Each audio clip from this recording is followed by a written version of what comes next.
Now, Sage, when you and William are intimate together, William, are you still able to have children? Actually, yes and no. I After sorting hormones, I no longer have a normal what a cisborn female would have as menstruation, and it is capable. No, I have not had a hysterectomy, but it would be an act of miracle to be frank. and it and honestly, we've had the discussion, and as somebody raised in a Christian household. That we have, by the grace of God, still the old guard is because these people have these entertainers have paved the way. They know the fight. They understand the cost, and they're willing to pay it. But they were also never afforded the opportunity to make the money like these entertainers today do. You know, this is what they know, and by the grace of God, we have them and are able to rely on them because they stay at the forefront to fight. They yell when nobody else yells, when everyone wants us to be silent. Our community guard, as I would call them, are still there. Wonderful. Well, that's wonderful. I wanted to say that because, me being on the internet so much and trying to, our mailboxes is full every day with people wanting to share their stories and talk about the stories. But she made it really clear to me the direction we're going to take Pronoun TV in. And it needs to be about real life and real stories and what's happening now and what we have to do to make sure that we're going to be okay in the future, to make sure that our voice is being loud and heard. Because now we're getting this thing here, this thing online about Black men. And I'm gonna say it to you, William, as a man, as you identify as a man now, and then you, Sage, as as a Black woman. This masculine and feminine thing has really taken over the internet about men on the DL and this masculine feminine thing. What do you feel about that? So at the end of the day, I feel like gender is always going to be a spectrum. I'm going to respect you however you want to present.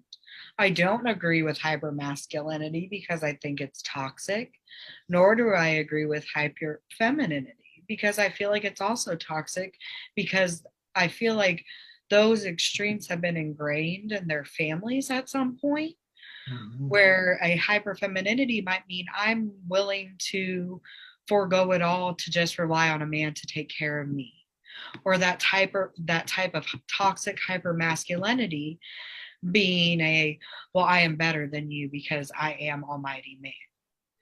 And it's hard when it is a spectrum, and it's where can we go from here to decide it's okay as a man to show emotion, have emotion, express emotion, to where you don't get to the point where we get shootings and mental health needs like that, which is often in this country predominantly Caucasian males. And then in the same spectrum of females, stand up for yourself, because when you were called in the workforce as Rosie the Riveter and asked to go back home, not every woman went back home and they took charge and took lead. There is always a good in between, and we just got to find that ground. When it comes to the thing, I'm sorry, I need to cut you off. When it comes to the DL thing, coming from the African American community, because I won't deal with it. I've always felt like, and I've dealt with my share of DL men. Of course I have. Most girls in my situation at some point do. And those who don't are either really lucky or lying. But with that being said, when it comes to DL men, it's not always about the lie. That's the misconception about DL men. It's not about the lie always. Oftentimes, these men are not even allowed to be in safe spaces where they can be who they are for fear of being vilified by their community, meaning the African American community. You have men that would proudly walk in the day with the people that they love, but what do they lose? They'll lose their family, the respect of their friends and their community, you know. So it's a very hard road for oftentimes a DL man to walk, you know, not to excuse their behavior, Right. but to give some understanding, because I've known more than my fair share of DL men who always have spoken about what they stood to lose. And they just don't want to lose their families. They don't want to lose their kids or even the respect of their parents, most importantly, you know. So, and not to cut either of you off, you know, like I have actually had this conversation with her. I've had African American DL men approach me on a multitude of occasions because they'll start the question because, you know, they're very good at clocking because I'm a little bit shorter. And so sometimes they'll be like, sometimes they'll be like, are you one of those boys? And I go, what do you mean one of those boys? And they go, you know, and I go, I am, but I appreciate it and I'm not interested. And it's hard road to toe because I respect that that's something they want and are used to somebody who has maybe my genitalia, but it's a hard road to toe because, like I said, I don't like to deal with it because I don't want you to live in shame and fear. That makes me feel guilty for you feeling like you have to be DL because of the way you were raised and the community in which you were raised. You know, I want to say this conversation was very interesting today. You guys are an amazing couple, and I am really glad that we didn't follow the script today. And she's glad too that we didn't follow the script today. And you guys are amazing. I want to say thank you, William Henry and Sage Summers, for being on the show today. You educated us a lot. And I want to say to the audience out there, I want to just say, live your life. Live your life. Be who you want. Be who you are and just live it every day loudly and proudly. That's the only way you can get the respect that you want, is to constantly make sure that people respect you and you respect them, and you just keep it moving. And William Henry and Sage Summers, I want to say thank you guys so much for doing the show today. You educated us a lot. Congratulations, William, on just being who you are.